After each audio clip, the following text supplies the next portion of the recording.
마지막일 것 같고. 오빠 지금 무슨 말씀이세요? 마지막이라니 설마 은퇴하신다는 말씀인가요? 말도 안 돼요. 안녕하세요. 저는 뉴욕에서 온 리사 잭슨입니다. 저는 지난 학기부터 한국의 대학교에서 공부하고 있어요. 오늘은 제가 한국에서 만난 친한 친구 유리와 그녀의 가족에 대한 특별한 이야기를 들려드리고 싶어요. 이건 단순한 이야기가 아니라 음악이 어떻게 한 가족을 변화시켰는지에 대한 놀라운 이야기예요. 유리를 처음 만난 건 학교 앞 카페에서였어요. 다양한 메뉴가 있어 어떤 맛인지 몰라 고민하고 있는데 유리가 메뉴를 추천해줘도 되는지 조심스럽게 말을 걸었답니다. 그녀가 골라준 공주알밤 음료는 정말 최고였어요. 그때는 몰랐어요. 이 친구가 제게 이렇게 특별한 존재가 될 줄은요. 우리는 금세 친해졌고 매주 목요일마다 학교 앞 카페에서 만나 이런저런 얘기를 나누게 됐어요. 처음에 유리는 항상 밝고 활기찬 친구 같았어요. 그런데 어느 날부터인가 조금씩 달라지더라고요. 카페에서 만나면 멍하니 생각에 잠겨 있는 거예요. 알고 보니 유리의 고민은 엄마 때문이었어요. 유리 엄마는 50대 중반의 회사원이신데 최근 들어 많이 힘들어 하신다고 해요. 최근에는 갱년기도 찾아오고 회사에 나이 많은 여자는 필요 없어 라는 상사의 말에 많이 힘들어 하셨다고 해요. 퇴근하고 오시면 아무 말씀도 안 하시고 방에만 계시고 밤늦게까지 컴퓨터로 작업을 하시는데 안경 너머로 눈물이 고이는 걸 유리가 자주 봤대요. 한국의 직장 문화는 미국과 많이 다르더라고요. 특히 여성들에게는 더 힘든 것 같았어요. 유리는 아빠와의 관계도 걱정된다고 했어요. 부부간의 사소한 일로 다투다가 문을 쾅 닫고 들어가시는 날이 많아졌다네요.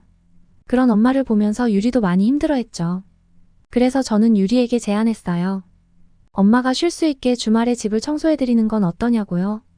그리고 그날 우리는 엄마의 방에서 뜻밖의 발견을 하게 됐어요. 낡은 나무 서랍장 맨 아래 칸에서 발견한 건 조용필이라는 가수의 앨범이었어요. 1집부터 19집까지. 처음에는 그저 오래된 음반인 줄 알았는데 유리가 하나씩 꺼내서 보여주면서 설명해줬어요. 앨범 속지마다 일기처럼 빼곡한 글들이 써 있었거든요. 1980년대부터 시작된 글들에는 그녀의 엄마가 살아온 인생이 고스란히 담겨 있었어요. 1980년 봄, 첫 조용필 오빠의 콘서트. 미치도록 설레는 마음으로 줄을 섰다. 앞자리 아주머니가 건네준 김밥이 아직도 잊히지 않는다. 1988년 드디어 첫 월급. 받자마자 달려가서 산 앨범. 이제 나도 떳떳한 오빠의 팬이다. 유리가 하나하나 번역해줄 때마다 저는 신기했어요. 오빠라는 발음도 재미있었고요. 결혼식 때 단발머리를 부르셨다는 글, 유리를 임신했을 때 모나리자를 매일 들으셨다는 글. 저는 처음 알았어요. 음악이 이렇게 한 사람의 인생 전체에 깊이 스며들 수 있다는 걸요. 제가 놀란 건 유리도 이런 엄마의 모습을 처음 본다는 거였어요. 엄마가 이렇게 열정적으로 음악을 사랑했다는 사실을 전혀 몰랐대요. 앨범을 하나하나 들여다보는 유리의 눈에 눈물이 고이는 걸 봤어요. 그리고 저는 그날 처음 들었죠. 가왕이라 불리는 조용필이란 분에 대해서요. 유리가 스마트폰으로 조용필님의 노래를 틀어줬어요. 바운스라는 곡이었는데 놀랍게도 제가 들어본 노래였어요. 11년 전에 미국 빌보드 차트에서 싸이의 젠틀맨을 밀어내고 1위를 했던 곡이라고 하더군요. 그때 유리가 말했죠. 리사, 우리 엄마를 위해 뭔가 해주고 싶어. 그러다 유리가 휴대폰에 뜬 뉴스를 봤어요. 가왕 조용필 11년 만에 20집 발매. 22일 블루스퀘어에서 기자간담회. 유리의 눈이 반짝였어요. 저는 그때 처음 알았죠. 가수에게 11년이란 시간이 얼마나 긴지를. 유리 말로는 그동안 아이돌 그룹만 해도 수백 개가 데뷔하고 은퇴했다고 해요.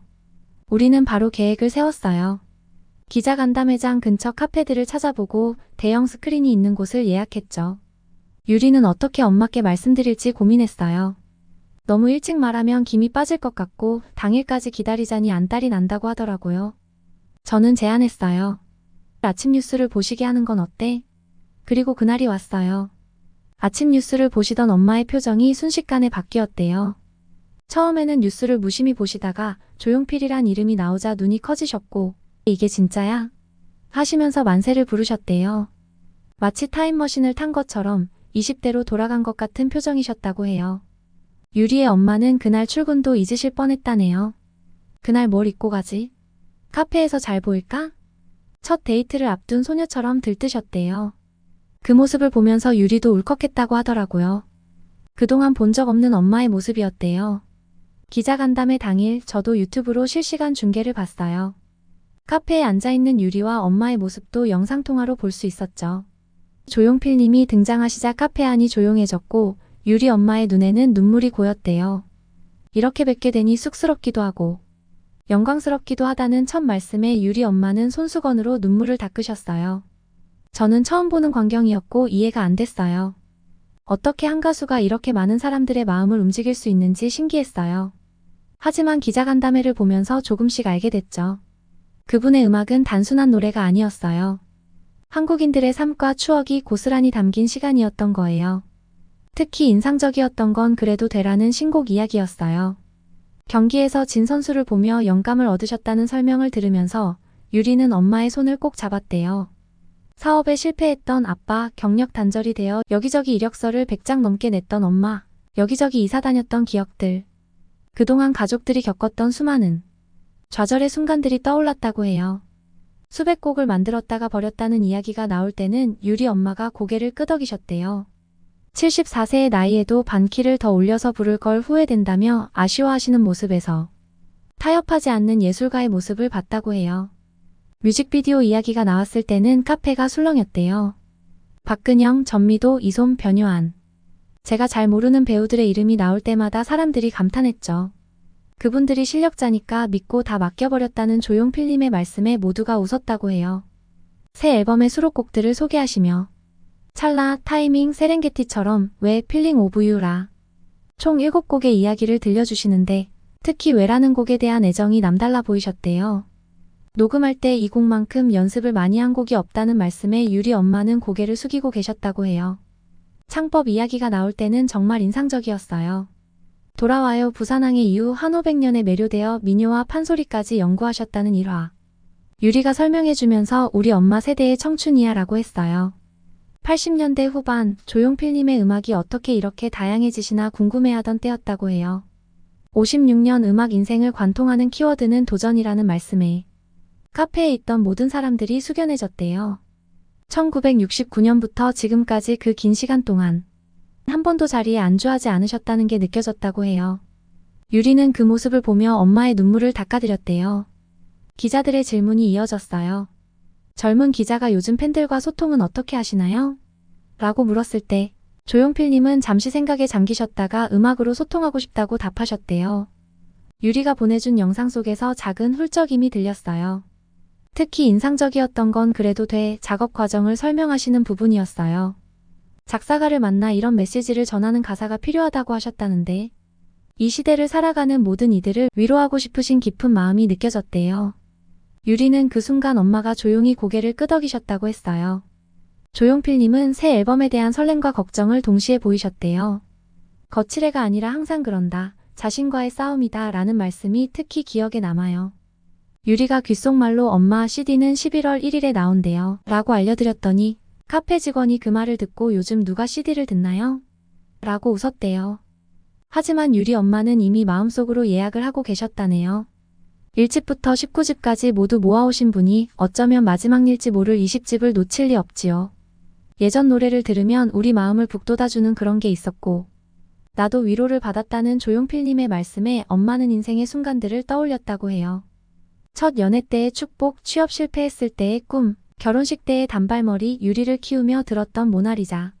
모든 순간에 조용필님의 노래가 있었다는 게 놀라웠어요. 기자간담회가 끝나갈 무렵 마지막 인사를 하시는 조용필님의 모습이 더 빛나 보였대요. 정 안 되겠다 싶으면 그때 그만두겠다. 그때까지 잘 부탁드린다는 말씀에 카페의 모든 사람들이 뜨거운 박수를 보냈어요. 유리는 그때 엄마의 표정이 마치 첫사랑을 바라보는 소녀 같았다고 해요. 조용필님은 엄마의 영원한 오빠니까요. 간담회가 끝난 후 비가 오는데도 팬들은 밖에서 플랜카드를 들고 있었죠. 핑크색의 플랜카드에는 오빠. 나는 조용필 팬이다. 땡큐 조용필. 그래도 돼 등의 문구가 써 있었어요. 유리와 엄마는 혹시나 하는 마음에 건물 주변을 서성이셨대요. 우연히 기자들의 대화가 들렸다네요. 74세 나이에 이렇게 열정적인 모습이라니. 역시 조용필이야. 유리는 제게 보낸 메시지에서 엄마가 기자들 말을 들으시면서 조용히 미소 지으셨어. 라고 했어요. 집으로 돌아가는 차 안에서 유리가 그래도 돼 뮤직비디오를 틀었대요. 박근영부터 전미도, 이솜, 변요한까지 배우들의 연기와 조용필님의 음악이 어우러진 영상을 보며 엄마는 말없이 눈시울을 붉히셨다고 해요. 돌고래유괴단이라는 제작사의 세련된 연출도 인상적이었대요. 기자간담회가 끝나고 유리가 보내준 사진들을 보니 유리 엄마의 표정이 완전히 달라져 있었어요. 마치 오랫동안 잃어버렸던 보물을 되찾은 것 같은 그런 표정이었죠. 집으로 돌아가는 길에 엄마는 계속 새 앨범 이야기를 하셨대요. 저녁이 되어서야 새 앨범이 음원 사이트에 공개됐어요. 물론 저도 함께 들었죠.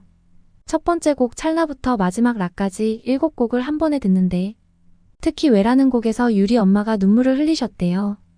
몇 달간 연습하셨다던 그 곡. 조용필님의 진심이 고스란히 전해지는 것 같았어요. 유리가 흥분된 목소리로 와, 이거 완전 로큰롤이잖아. 라며 세렝게티처럼을 들어보라고 했어요. 저는 그제서야 알았죠. 이게 바로 그들이 말하는 가왕의 모습이구나. 74세의 나이에도 여전히 젊은 감각으로 모던 록을 들려주시고 작은 코러스 하나까지도 모두 자신의 목소리로 직접 하시는 분이라는 걸요. 새벽이 되어서야 유리와 통화를 마쳤어요. 앨범을 들으면서 유리가 조용필님의 말씀을 다시 전해줬어요. 다들 이 정도면 된 것 같다고 하는데도 속으로 화가 나고 그런다. 완벽을 향한 끝없는 갈망. 그래서 더욱 위대한 거라고 유리가 말했죠. 이제 유리네 집은 매일 밤 조용필님의 노래로 가득하대요. 데뷔하신 1969년. 그때 태어난 유리 엄마는 이제 회사에서 나이가 제일 많은데 조용필님은 여전히 현역이시라는 게 신기하다고 하셨어요. 56년이라는 시간 동안 한국 대중음악의 역사를 써오신 거라고 해요. 유튜브를 보니 그래도 돼 뮤직비디오 조회수가 엄청나게 올라가고 있더라고요. 유리가 보내준 젊은 세대들의 반응도 놀라웠어요. 이게 74세의 목소리라고요? 전설은 절대 죽지 않는다. 이런 댓글들이 줄을 잇고 있었죠. 유리가 보내준 영상 중에서 가장 인상적이었던 건 아빠가 퇴근하고 돌아와서 타이밍을 들으시는 장면이었어요. 역시 조용필이야 라고 중얼거리시는 모습이 참 따뜻해 보였죠. 세대를 넘어 모두가 인정하는 가왕이라는 게 이런 거구나 싶었어요. 유리네 가족은 아침이 밝아올 때까지 앨범을 들으며 지난 시간을 돌아봤대요. 1980년 창밖의 여자로 시작해서 단발머리, 우리들의 맹세, 허공, 그 겨울의 찻집, 그리고 2013년 헐로까지 한 가족의 역사가 고스란히 담긴 앨범들이었죠. 다음날 아침엔 유리가 학교에 엄마의 LP들을 가져가겠다고 했대요. 수업에서 한국 대중음악사를 발표한다는 거였죠. 엄마는 우리 딸, 이제야 엄마의 덕력을 인정하는구나 하시며 웃으셨다고 해요. 출근길 라디오에서도 그래도 대가 나왔대요. DJ가 74세의 나이에 이런 완벽한 록 사운드라니 라고 감탄했다는 걸 유리가 전해줬어요. 유리 엄마는 운전하면서 따라 부르셨대요. 조금 늦어도 돼, 지금은 그래도 돼. 마치 자신을 위로하는 것처럼요. 회사에서도 변화가 있었대요. 유리 엄마의 동료들, 특히 어린 후배들이 조용필 가수가 이렇게 대단한 분이셨어요? 라고 물어봤다네요. 엄마가 처음으로 회사 후배들과 함께 조용필님의 외를 들으며 설명해 주셨대요. 이 곡 하나 완성하시려고 몇 달을 연습하셨대요. 창법, 가성, 전달력까지 모든 걸 쏟아부으신 곡이래요. 후배들의 표정이 달라졌다고 해요. 오후에 인터넷을 보니 기자간담회에서 들었던 말씀들이 화제가 되고 있더라고요. 특히 욕망이 너무 많은데 결국 다 이루지 못하고 끝나지 않을까? 한다는 말씀에 팬들의 댓글이 줄을 이었어요. 아직도 저렇게 욕심이 많으신데 우리가 어떻게 덜 사랑할 수 있나요? 한국의 팬심이 이런 거구나 싶었어요. 유리 엄마와 유리는 신당동의 오래된 LP샵에 들렀다고 해요. 주인 아저씨가 벽에 걸린 1집부터 19집까지의 앨범들을 가리키며 말씀하시더래요. 조용필님은 LP로 데뷔해서 카세트 테이프와 CD를 거쳐 디지털 음원까지 휩쓴 국내 유일무이한 가수죠. 아쉽게도 20집 LP는 발매가 되지 않아 11월 1일에 나오는 CD는 꼭 사러 가기로 했대요. 집으로 돌아오는 길에 유리는 다시 기자간담회 영상을 봤대요. 정 안 되겠다 싶으면 그때 그만두겠다던 조용필님의 말씀이 자꾸 맴돌았다면서 유리는 1980년대 초 고등학생이던 엄마가 라디오 앞에 앉아 새 앨범 발매 소식을 기다리던 모습을 상상했다고 해요. 그때나 지금이나 조용필님의 새 음악을 기다리는 설렘은 변함이 없나 봐요. 저녁쯤 유리가 흥분된 목소리로 전화했어요. 리사, 이것 좀 봐. 전미도, 이솜, 변요한 배우가 SNS에 그래도 돼 촬영 뒷이야기를 올렸대요. 뮤직비디오는 유튜브 인기 급상승 차트 10위에 올랐고 댓글은 2,000개를 넘어섰다네요. 세대 통합을 이뤘다는 기사도 보였어요. 유리네 가족의 저녁 식사 시간도 달라졌대요. 이제는 자신을 믿어보라고 조금 늦어도 좋다고 토닥여주는 가사. 유리가 그래도 대를 따라 부르면 아빠도 어느새 흥얼거리고 세대를 넘어서는 음악의 힘이 이런 거구나 싶었어요. 유리가 또 깜짝 놀랄 소식을 전해왔어요. 조용필님의 무대 영상이 화제가 되고 있다면서요. 호쾌한 전기기타의 청량감 넘치는 절창, 고해상도의 사운드. MZ세대들의 댓글도 많이 달렸대요. 우리 또래도 이렇게 매료될 수 있다는 게 신기했어요.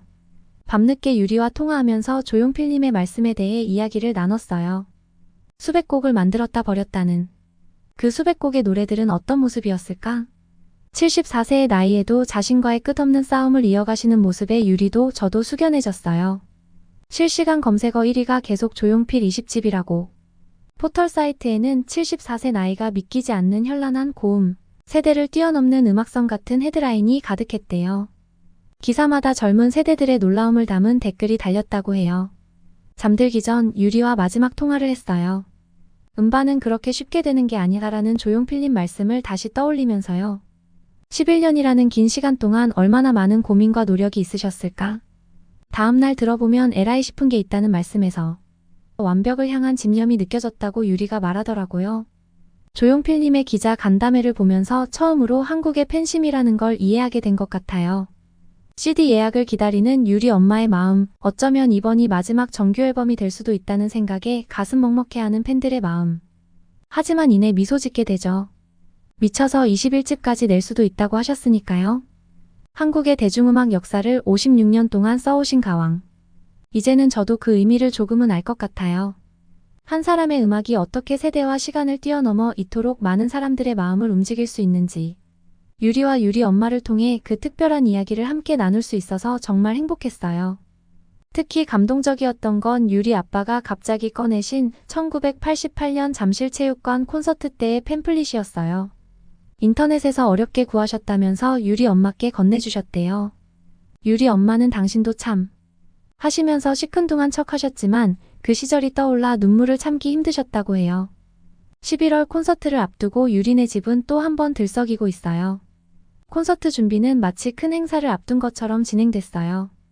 유리 엄마는 11년 전 입었던 청바지를 찾아내셨고 그때 들고 갔던 플래카드도 다시 만드신대요. 오빠, 나는 조용필 팬이다. 유리는 그 모습을 보면서 울컥했다고 해요. 갱년기로 힘들어하시던 엄마가 아닌 마치 20살 소녀로 돌아간 것 같았대요. 유리는 매일 밤 제게 메시지를 보내요. 리사, 엄마가 또 앨범 정리하고 계셔. 오늘은 엄마가 아빠랑 추억의 콘서트 영상을 보고 계셔. 여러분, 제가 이렇게 긴 이야기를 들려드린 건 음악이 얼마나 우리의 삶을 바꿀 수 있는지 보여주고 싶어서예요. 갱년기로 힘들어하시던 유리 엄마가 다시 20살의 설렘을 되찾으시고 멀어졌던 가족이 다시 가까워지는 모습을 보면서 저도 많이 배웠어요. 음악의 힘이 이렇게 대단할 줄 몰랐어요. 제 고향 뉴욕에서도 물론 음악은 중요하죠.